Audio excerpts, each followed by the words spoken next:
പാലക്കാട് നിയമസഭാ ഉപതെരഞ്ഞെടുപ്പിലെ മിന്നും വിജയത്തിന് പിന്നാലെ കേരളത്തിലെ യുവാക്കളുടെ ആവേശമെന്ന് വിശേഷിപ്പിക്കപ്പെട്ട രാഹുൽ മാങ്കൂട്ടത്തിൽ ഇന്ന് ഗുരുതരമായ ക്രിമിനൽ ആരോപണങ്ങളിൽ കുടുങ്ങി മാവേലിക്കര സബ് ജയിലിൽ റിമാൻഡിലാണ്.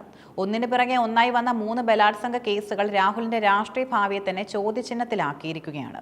മൂന്നാമത്തെ കേസിലെ അറസ്റ്റ് വേഗത്തിലാക്കാൻ മുഖ്യമന്ത്രി പിണറായി വിജയൻ നേരിട്ട് ഇടപെട്ടുവെന്ന റിപ്പോർട്ടുകൾ ഈ സംഭവത്തിന് കൂടുതൽ രാഷ്ട്രീയ പ്രാധാന്യം നൽകുന്നു.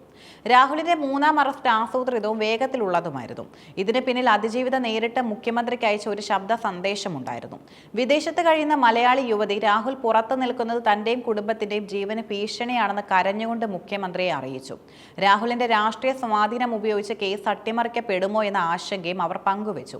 ഈ സന്ദേശം കേട്ട മുഖ്യമന്ത്രി പിണറായി വിജയൻ ഉടൻ തന്നെ DGPക്ക് അടിയന്തര നിർദ്ദേശം നൽകി. യുവതി വിദേശത്തു നിന്നും എത്തി 164 മൊഴി രേഖപ്പെടുത്തിയ ശേഷം മാത്രം അറസ്റ്റ് മതി എന്ന പോലീസിന്റെ ആദ്യ തീരുമാനം ഇതോടെ തിരുത്തപ്പെട്ടു. മുഖ്യമന്ത്രിയുടെ കർശന നിർദ്ദേശത്തെ തുടർന്ന് ശനിയാഴ്ച രാത്രി 8 മണിയോടെ അറസ്റ്റ് സംബന്ധിച്ച അന്തിമ പ്ലാൻ തയ്യാറായി. വിവരങ്ങൾ ചോരാതിരിക്കാൻ അതീവ രഹസ്യമായാണ് AG ജി പൂങ്കുഴലിയുടെ നേതൃത്വത്തിൽ നീക്കങ്ങൾ നടന്നത്. പ്രത്യേക അന്വേഷണ സംഘത്തിലെ മറ്റംഗങ്ങളെ പോലും അറിയിക്കാതെ വിശ്വസ്തരായ ഉദ്യോഗസ്ഥരെ മാത്രം ഉൾപ്പെടുത്തിയായിരുന്നു ഓപ്പറേഷൻ. പത്തനംതിട്ടയിൽ നിന്ന് കൊല്ലത്തേക്ക് വാഹനങ്ങൾ ആവശ്യപ്പെട്ടെങ്കിലും പിന്നീട് ആ നീക്കം ഉപേക്ഷിച്ചു. പോലീസ് സംഘം എവിടെയാണെന്ന വിവരം അതീവ രഹസ്യമാക്കി വെച്ചു. പാലക്കാട്ടെ ഹോട്ടലിൽ പോലീസ് എത്തും വരെ താൻ പിടിയിലാകുമെന്ന് രാഹുൽ അറിഞ്ഞിരുന്നില്ല. മുൻ കേസുകളിലെ പോലെ മുങ്ങാനുള്ള സാഹചര്യം ഒഴിവാക്കാൻ ഈ രഹസ്യ സ്വഭാവം സഹായിച്ചു. പത്തനംതിട്ട ജില്ലാ കോടതിയിൽ പോലീസ് സമർപ്പിച്ച റിമാൻഡ് റിപ്പോർട്ട് രാഹുലിനെതിരെ വലിയ കുരുക്കായി മാറി. ഇതിലെ പ്രധാന കണ്ടെത്തലുകൾ ഇവയാണ്. പ്രതി സമാനമായ കുറ്റകൃത്യങ്ങൾ ആവർത്തിക്കുന്ന വ്യക്തിയാണെന്നും സമൂഹത്തിന് വലിയ വിപത്താണെന്നും പോലീസ് വാദിച്ചു. അറസ്റ്റ് ചെയ്തപ്പോൾ രാഹുൽ തന്നെ മൊബൈൽ ഫോണിന്റെ ലോക്ക് പറഞ്ഞു തരാൻ വിസമ്മതിച്ചു. അദ്ദേഹം ധാരാളം ഡിജിറ്റൽ ഉപകരണങ്ങൾ ഉപയോഗിക്കുന്നുണ്ടെന്നും അവ കണ്ടെത്താൻ കസ്റ്റഡി ആവശ്യമാണെന്നും പോലീസ് വ്യക്തമാക്കി. മുൻപ് പരാതി നൽകിയ അതിജീവിതമാരുടെ ഐഡന്റിറ്റി വെളിപ്പെടുത്തി അവരെ അധിക്ഷേപിക്കാനും സൈബർ ബുള്ളിങ്ങിലൂടെ മാനസികമായി തകർക്കാനും രാഹുൽ ശ്രമിച്ചതായി റിപ്പോർട്ടുകളുണ്ട്. ജാമ്യം നൽകിയാൽ പരാതിക്കാരുടെ ജീവന് തന്നെ ആപത്താണെന്ന പോലീസ് കോടതിയെ ബോധിപ്പിച്ചു. 31 വയസ്സുകാരിയായ പരാതിക്കാരിയുടെ മൊഴിയിൽ രാഹുലിന്റെ കുറ്റകൃത്യ ശൈലി വ്യക്തമാണ്. വിവാഹം കഴിക്കാമെന്ന് വിശ്വസിപ്പിച്ച് തിരുവല്ലയിലെ ഹോട്ടലിൽ വിളിച്ചു വരുത്തി പീഡിപ്പിച്ചു. കുഞ്ഞു വേണമെന്ന് നിർബന്ധിച്ച രാഹുൽ യുവതി ഗർഭിണിയായപ്പോൾ മർദ്ദിക്കാനും അസഭ്യം പറയാനും തുടങ്ങി. നിർബന്ധിത ഗർഭചിത്രത്തിന് ഇരയാക്കിയതായി മൊഴികളിലുണ്ട്.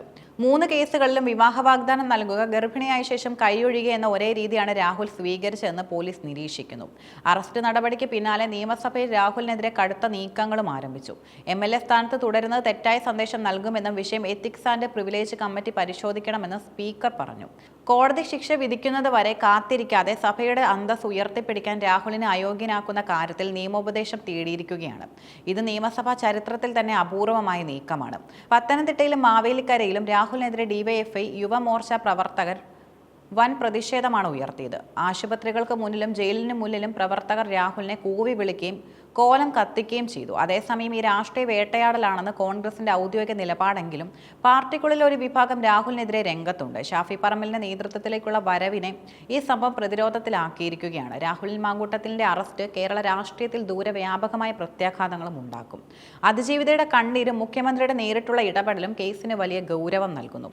ശാസ്ത്രീയ തെളിവുകൾ പോലീസിന്റെ പക്കലുള്ള സാഹചര്യത്തിൽ രാഹുലിന് ജാമ്യം ലഭിക്കുക പ്രയാസകരമാകും. MLA സ്ഥാനം കൂടി തെറിച്ചാൽ രാഹുലിന്റെ രാഷ്ട്രീയ ജീവിതം പൂർണ്ണമായും പ്രതിസന്ധിയിലാകും.